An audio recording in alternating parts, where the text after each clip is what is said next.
ulikuwa unashika hela, unaachia kushika hela. Pepo ikipita kwenye macho yako, kuna vitu ulikuwa unaviona, unaachia kuviona. Pepo ikipita kwenye ndoa yako, kuna upendo uliokuwa kwenye ndoa yako, sasa upendo unaisha. Pepo mchafu. Watu wanapitia mambo magumu, watu wanapitia hali mbaya na hawajui chanzo ni nini, lakini chanzo Biblia inasema katika Ayubu ile sura ya 4, pepo alipita mbele yangu na nywele za uso wangu zikasimama.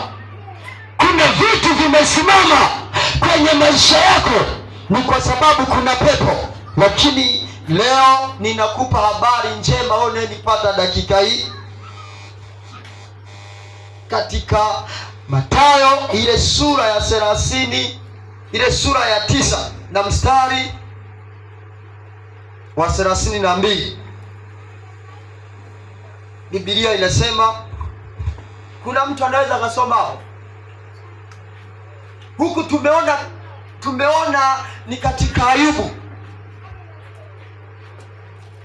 lakini huku tunakuja kuona ni katika Injili. Hata hao walipokuwa wakitoka, tazama, walimletea mtu bubu mwenye pepo, na pepo alipotolewa, yule bubu alinena. Pepo akitolewa kwenye mwili wako, afya yako inaanza kurejea. Pepo akiondolewa kwenye maisha yako, kuna vitu ulikuwa uvioni, sasa unaanza kuviona. Biblia imesema pepo alipopita mbele ya mtu yule, nywele zake zikasimama. Pepo alipoingia kwenye mwili wa Ayubu, mwili wa Ayubu ulianza kupigwa na magonjwa.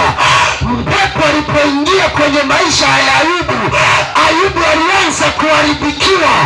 Ayubu alikuwa na mali, lakini pepo alipopita kwenye mali ziliisha. Pepo alipopita kwa watoto wa Ayubu, watoto walikufa wote. Ile pepo,